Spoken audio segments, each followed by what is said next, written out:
नमस्कार.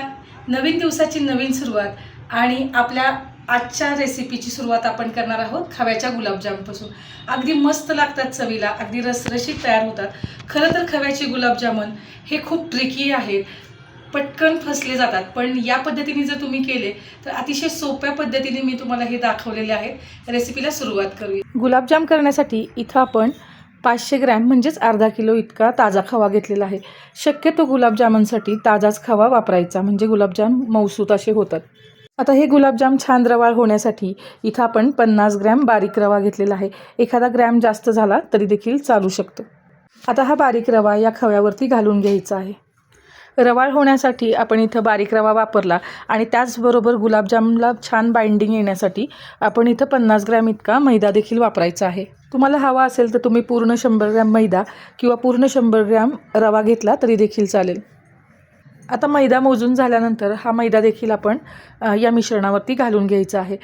आणि सगळ्यात महत्त्वाची टीप म्हणजे आपण घेतलेला खवा जर जास्त कोरडा असेल तर जो बारीक रवा घेतो तो आपण थोड्याशा दुधामध्ये 10 मिनिट भिजवून मग या मिश्रणामध्ये घालून घ्यावा. 50 ग्रॅम रवा किंवा मैदा मोजण्यासाठी जर तुमच्याकडे वजन काटा नसेल तर तुम्ही अशी एखादी छोटीशी नैवेद्याची वाटी भरून मैदा आणि रवा तुम्ही या मिश्रणामध्ये घालू शकता. आता हे सगळं घातल्यानंतर यामध्ये घालून घ्यायचे चिमूटभर मीठ आणि पाव चमचा बेकिंग सोडा. बेकिंग सोडा पाव चमचाच घालायचा आहे, जास्त घालायचा नाही. आणि मग हे मिश्रण आपल्याला अगदी एकसारखं 8 ते 10 मिनिट असं छान मऊसूत मळून घ्यायचं आहे. गुलाबजाम करत असताना जो खवा आहे तो व्यवस्थित असा हाताने छान मळून घेणं फार महत्त्वाचं आहे. त्यामुळं आपले जे गुलाबजाम आहेत अजिबात चिरा पडत नाहीत, मऊसूत असं हे मिश्रण तयार होतं. आता हे गोळे करत असताना बघा, दोन्ही तळ हातावरती आपल्याला पाहिजे तेवढ्या आकाराचा गोळा करून असा छान मळून घ्यायचा आहे आणि मग त्याचे गुलाबजाम तयार करून घ्यायचे. गुलाबजामचे जे गोळे आहेत ते असे 2 हातावरती व्यवस्थित वळून घेतले की अगदी ते एकसारखे तयार होतात. आता हे सगळे गुलाबजाम छान वळून घेऊयात. साधारणपणे एवढ्या मिश्रणात 35 गुलाबजाम आपले या आकाराचे तयार होतात. आता गुलाबजामच्या पाकसाठी इथं आपण अर्धा किलो खव्यासाठी 650 ग्रॅम इतकी साखर घेतलेली आहे. आता कढई गरम करायला ठेवूया आणि लो टू मिडियम फ्लेमवरती आपण आता साखरेचा छान एकतारी पाक करून घ्यायचा आहे. अर्धा किलो खव्यासाठी 650 ग्रॅम साखर अगदी गुलाबजामच्या पाकासाठी परफेक्ट प्रमाण आहे. आता ज्या भांड्याने आपण साखर मोजली तेवढंच आपल्याला यामध्ये पाणी घालून घ्यायचं आहे आणि लो टू मिडियम फ्लेमवरती याला छान एकतारी पाक आपल्याला करून घ्यायचा आहे. बाजूला जे गुलाबजामचे गोळे तयार करून ठेवलेले आहेत ते पण आपण त्याला झाकून ठेवायचं आहे, कारण हा पाक पटकन तयार होईल. गुलाबजामुनसाठी परफेक्ट असा पाक म्हणजेच एकतारी पाक आपल्याला इथं करायचा आहे. तुम्ही इथं बघू शकता साधारणपणे 7 ते 8 मिनिट झालेले आहेत. आता आपण चेक करूया आपला पाक तयार झाला आहे की नाही ते. झारीवरून मी असा जो पाक आहे तो असा सोडला तर त्याचा जो शेवटचा थेंब आहे तो असा छान त्याची एकतार खेचली जाते. तुम्ही इथं बघू शकता. हीच ती खूण असते आपला पाक एकतारी परफेक्ट झाल्याची. आपला गॅसची फ्लेम आपल्याला लो टू मिडियमच ठेवायची आहे.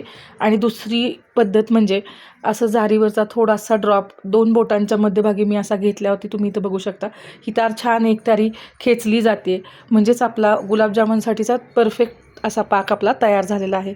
आता या स्टेजवरती आपण गॅस बंद करून घ्यायचा आहे. यापेक्षा आपल्याला जास्त घट्ट पाक करायचा नाही. आणि जर तुम्हाला तुमचा पाक घट्ट होतोय असं वाटलं की लगेचच थोडासा लिंबाचा रस या मिश्रणामध्ये पिळून घ्यायचा, जेणेकरून पाक पुन्हा घट्ट होणार नाही. ही टीप देखील लक्षात ठेवा. आता गॅस बंद केल्यानंतर आपण यामध्ये इलायची पावडर घालून घ्यायची. आणि इलायची पावडर घातल्यानंतर जर तुमच्याकडे केसर काडी असेल तर 4-5 केसर काड्या घाला, जेणेकरून त्याचा रंग जो पाकाचा आहे तो छान येईल. माझ्याकडे इथं केसर सिरप होतं म्हणून मी इथं चमचाभर घालून घेतलं. तुम्ही इथं बघू शकता पाकाचा रंग किती सुरेख आलेला आहे. हे बिलकुल ऑप्शनल आहे, नाही घातलं तरी देखील चालेल. आता पाक व्यवस्थित एकदा मिक्स करून घेतल्यानंतर अशा एखाद्या खोलगट बाउलमध्ये आपल्याला हा छानपैकी काढून घ्यायचा आहे. इथं माझ्याकडं गुलाबजामुनचं प्रमाण कमी होतं, त्यामुळं आपण इथं असा पाक करून घेतला आणि गुलाबजामचे गोळे पण साईड बाय साईड वळून घेतले. पण जर गुलाबजामचं प्रमाण जास्त असेल तर तुम्ही एकदम गुलाबजामचे गोळे तयार करून ठेवू नका, नाहीतर खव्याचे गोळे सैल पडतात आणि मग तेलामध्ये तळत असताना ते फुटण्याची शक्यता असते. ही टीप नक्की लक्षात ठेवा. आता पाक तयार झालेला आहे. गुलाबजामचे जे गोळे आहेत ते आपण छान तळून घेऊयात. कढईमध्ये तेल गरम करायला ठेवलेलं आहे. आता गुलाबजाम पण आपले तयार झालेत. बघा इथं 35 असे हे गुलाबजाम आपले तयार झालेले आहेत या प्रमाणातले. गुलाबजामचा साईज तुम्ही तुमच्या आवडीनुसार लहान मोठा ठेवू शकता. तेल गरम करायला ठेवलेलं आहे. आपल्याला लो टू मीडियम फ्लेमवरतीच हे तेल गरम करून घ्यायचं आहे. गुलाबजामुन तळताना आपल्याला जास्त गरम तेल नको आहे, अगदी मध्यम गरमच तेल पाहिजे, नाहीतर जो खवा आहे तो या तेलामध्ये विरघळण्याची शक्यता असते.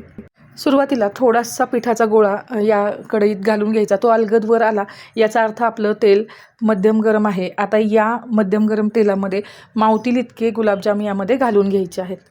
गुलाबजाम तळत असताना सारखं उलटपुलट करायचं नाही, तर साधारणपणे सुरुवातीला एखादा मिनिटभर छान गुलाबजाम तेलात सेट झाले की असा चमचा उलट्या बाजूने एकसारखा ढवळत राहायचा आहे, जेणेकरून कढईच्या तळाशी गुलाबजाम लागून गुलाबजामचा रंग लालसर होणार नाहीत. अगदी सगळ्या सारख्या रंगावरती हे गुलाबजाम छान तळले जातील.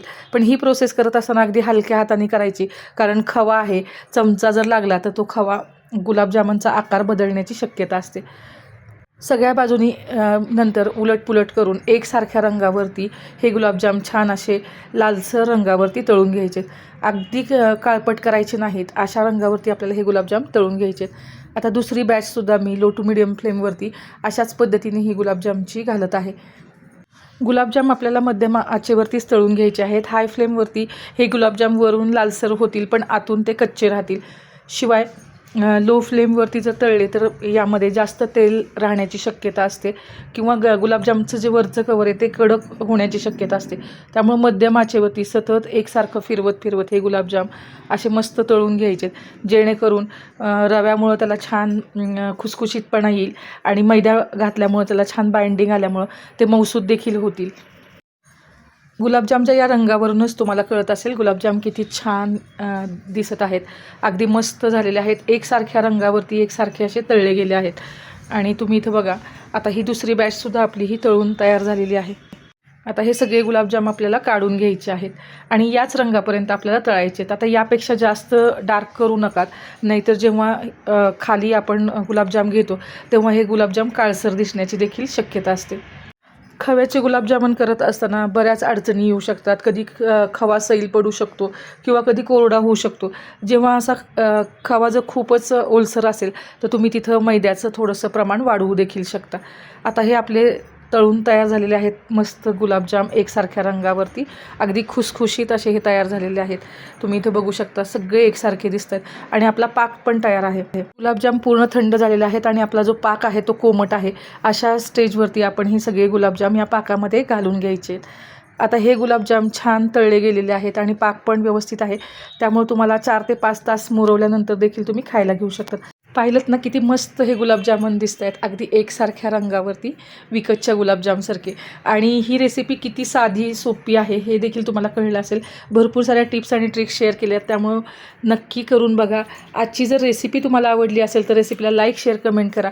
चॅनलला जर अजून सबस्क्राईब केलं नसेल तर सबस्क्राईब करायला विसरू नका आणि आपला चॅनल पाहत राहा. धन्यवाद.